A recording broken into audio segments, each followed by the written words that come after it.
What's up, fellas? We got another refractory formula testing video here, and I want to share with you this geopolymer material that I can thank Mescal and Ben for sending me the calcined metakaolin. And this is just the geopolymer itself. This is the recipe here. This is calcined metakaolin, but I do not have any aluminum oxide left, so I don't have any aggregate to add to it, and it needs an aggregate. So we're going to torture test this stuff today. As you can see, it makes an amazing ceramic material. It's as hard as glass when you go to break it, but I found that it's left wanting when it's used for refractory purposes with this particular composition. So we've got some research to do, but this right here is the material I developed recently. I was calling Nooxivite. Mescal has mentioned that this is actually something called C.A.S.H. That's an acronym. And I'm still going to call it Nooxivite because I developed this stuff independently. I did not know there's something called C.A.S.H. exists, and I have never seen it in open literature anywhere. I can't find it. I mean, I've found the word C.A.S.H. a couple of times, but through all my research, nothing resembling this material or the process of making it exist. You can pause that for that particular recipe. And it is one of the most heat shock resistant materials that I have ever used or made. And it is taking a direct hit from a plasma torch without even so much as cracking. It just simply vitrifies. Here's another composition of that same material that I've tried. And this stuff is not only tougher than glass, but it doesn't crack like some refractories do, actual refractory cements, when you heat them. It is an incredible material, and I just wanted to kind of go over some details and some recipes. We have all seen this stuff right here on a previous video. I named it Nooxivite because I didn't know what I had made, but Mescal pointed out that this may be C.A.S.H. All right, he says it's C.A.S.H., which is an acronym, C.A.S.H. And essentially, this stuff can take a direct hit from a plasma torch without breaking. I soaked these in water for weeks to see if water degraded them. Here's another one right here. It's completely turned into glass right there from a plasma torch. This stuff is so tough, I cannot break it. Man, that's tough. Hurting my fingers trying to do that. And it is an extremely powerful material. That's what this brown stuff is that glued these bricks together. And I want to show you. I mixed some with an iron oxide because I wanted a high emissivity coating. And it is such a powerful adhesive that when you try to break it apart, the substrate breaks before the glue seam will break. So it's an incredibly powerful high temperature adhesive. This form does not have the iron oxide in it. It's the only difference. This is the recipe for that solution. And this one here has 10 grams of the calcium oxide. Now, the calcium oxide ratio is questionable because we don't have a lab grade material that was all calcined at the same temperature for the same amount of time. So there's some variance there. Also, the limestone that was used may have different mineral composites that, require a little bit more testing before we get the actual constituents of this formula. So this is a test formula that could still use a little bit of modification, but this is the most amazing refractory material I have made to date. Very tough stuff. And I want to compare it real quick to some just standard geopolymer. Now, this geopolymer is just metakaolin with some activator and potassium silicate. You can see how shiny this stuff is, maybe. Very shiny, glossy stuff. It's pretty tough. Pretty tough stuff. I can't break a small piece of it, probably. When it's this small, it's about as tough as glass. But as is, it does not make a good refractory. So this is that composition right there. 91 grams of sodium silicate. I use potassium and sodium hydroxide, a little bit of water, and some metakaolin. Now this is supposed to be mixed with 75% aggregate, but I didn't do that. what we're looking at here is just the pure binder material itself, because I wanted to try it out. Pretty tough stuff. I mean, I'm breaking it easy enough, but I just want to show you that it is not suitable for refractory purposes. This stuff has been curing for days, and I want to show you, just for the sake of reference,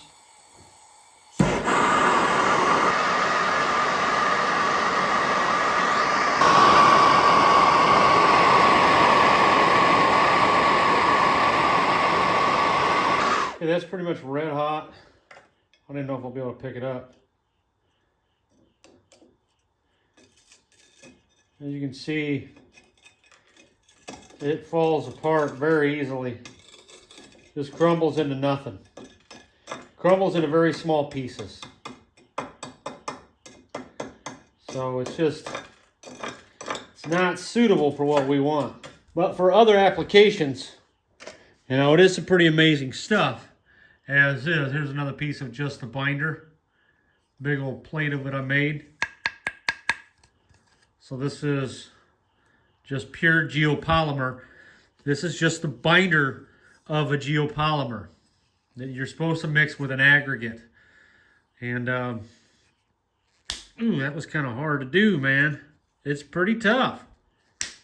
But it has, I don't have any use for this right now. I mean, I can make concretes if I wanted something tough, but it is a high resolution casting material, meaning that extreme detail can be cast with it. So it does have its purposes. You know, I thought about making some paintball rounds out of it. I want to compare these other materials with the Nooxivite. I'm still calling it Nooxivite, even though it's been called C.A.S.H. Because it's just such an amazing material. After all, it is what this glue is made of. I painted some butter knives with it, and it would not come off even with some pretty serious sanding.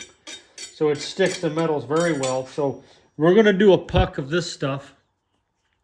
And we're going to set it over here with our hot pile. We're going to come back to these and break them with our hand on camera and just see how amazing this material is. It is hands down one of the most robust refractory materials that I've come up with so far. And I'm using it as an adhesive, not an actual refractory that you would use to make a forge or foundry or something.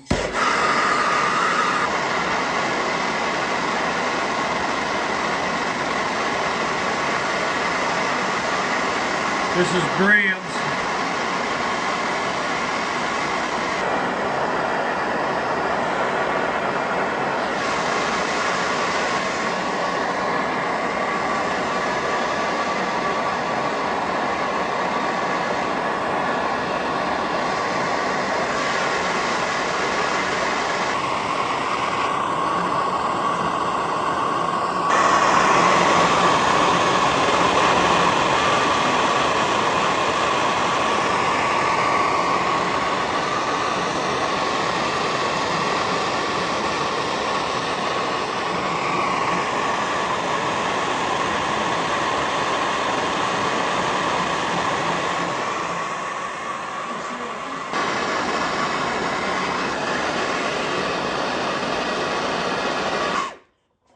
Yeah, this bad boy is glowing hot.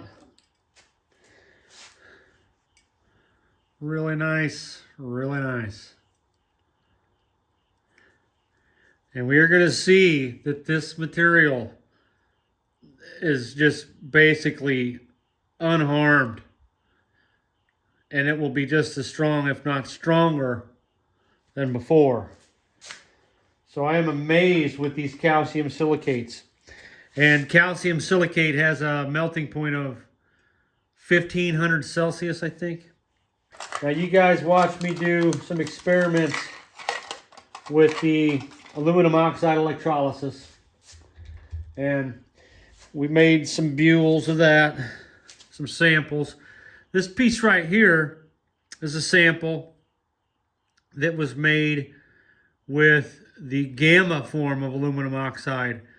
And because there was some aluminum contamination, You can see how porous this stuff is. It's like a sponge. There's the potassium hydroxide started creating hydrogen gas from the aluminum contamination. And it caused a very porous material. This sample right here had 27 grams, and this is only 21 grams. So there is a difference, but it's pretty tough. That hurt.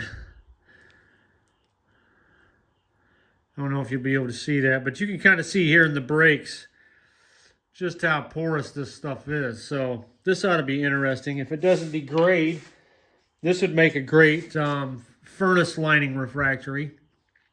But as I said, this is the gamma or beta alumina. It is not the alpha grade.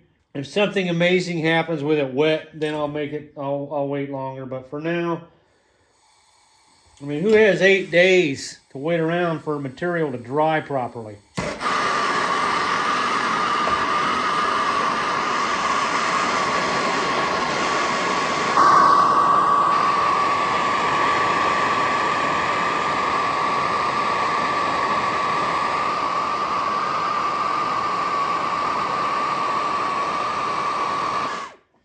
Ooh, yeah, that's got some face cracks in it.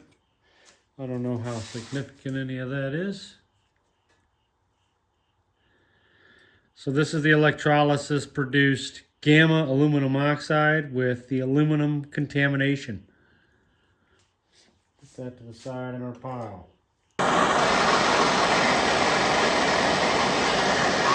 All right, we let the Nooxivite go for the extended run because it's just got it like that.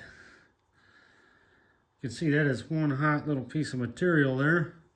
So we'll let these cool down so we don't forget where that went. And then we're going to come back and break them all. Some of these are probably already pretty cool. Here is the geopolymer. I have not yet started my geopolymer testing. This is just some playing around. Because I can't wait. I'm waiting on some materials to really test this stuff. As you can see, it suffered some detrimental deformations and alterations there, and it just falls right apart. I gotta be honest, I was not expecting that. I was very disappointed. I thought I had completely struck gold when this stuff first set, but to see it so heavily damaged by flame, like it's just, I could crumble it up like a sugar cube almost. I assure you I'm not that strong. So this is that, oh wow, it vitrified on us a little bit there. This is the no aluminum oxide blend with the zirconium oxide. And it's pretty much garbage. Maybe you could turn it into a ceramic at high temperatures. Some of it did vitrify. You can see that right there, maybe. And this piece does feel exceptionally tough. Oh, yeah. So if you turn it into a ceramic, maybe it's good, but we weren't reaching ceramic temperatures there. This is another piece of the zirconium oxide version. And it just falls right apart. Really no integrity there. I don't know what else we can touch just yet. Here is the electrolysis synthesized gamma aluminum oxide. And it's garbage. That is just busting right apart. Totally worthless. Completely worthless. What else you got here? I'm going to get burnt, man. I was supposed to let this stuff cool down. Here's another piece of it. And you can see it just looks like a muffin. It's like a freaking biscuit. And it's about as strong as biscuit. Maybe it would make some soft refractory insulation. But yeah, I've got no use for something that weak. I really don't. Okay. This is the zirconium oxide with the iron oxide in there. And some of it has vitrified right here because calcium oxide also acts as a flux And a flux is a term used to describe a substance that lowers the melting point of a composition. Ooh, that's just so weak. And it's hot, it's burning me. But it doesn't really lower the melting point. It's analogous to when you put salt in water. We're obviously not melting the salt. It's dissolved. So the calcium oxide creates a liquid that can dissolve compounds at high temperatures, and that affords you some interesting features that are otherwise not available. So that's what a flux does. That's what they mean by flux. So yeah, that's really hot still, and it's garbage.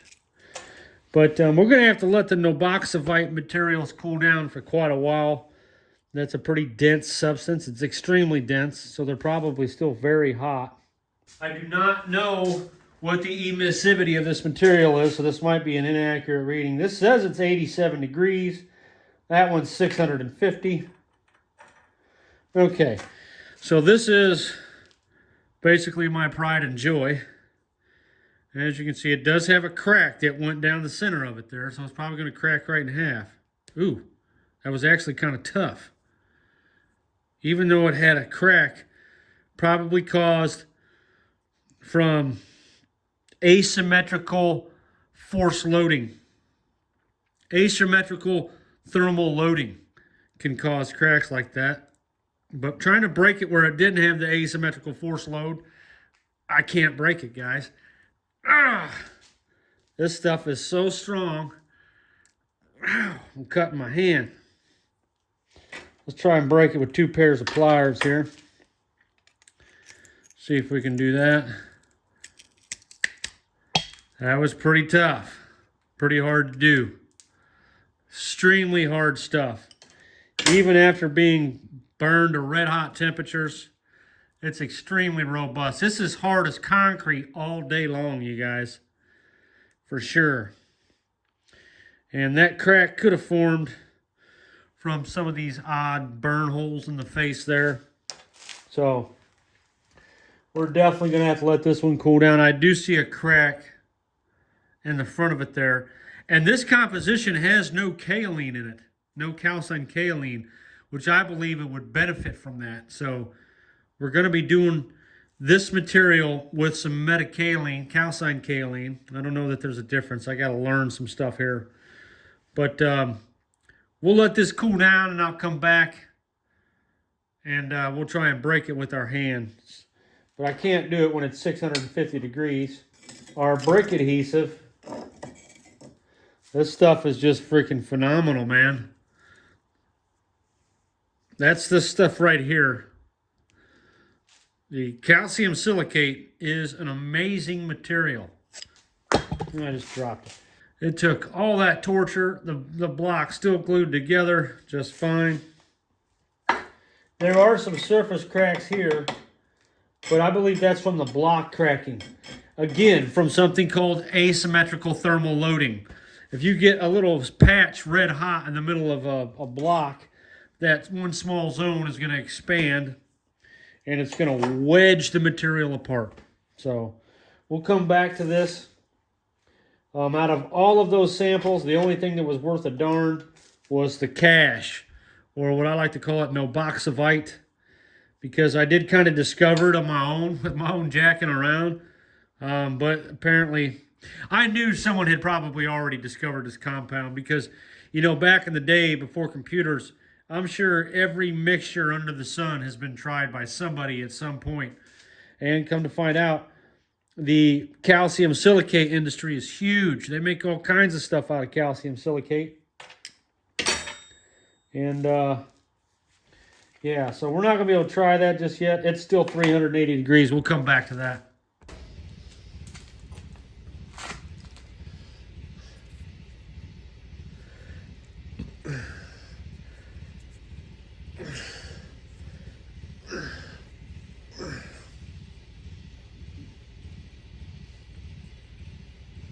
It does have an asymmetrical load crack right there.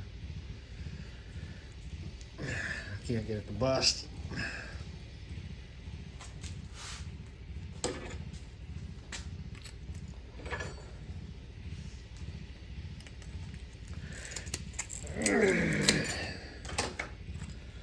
That is some hard stuff right there.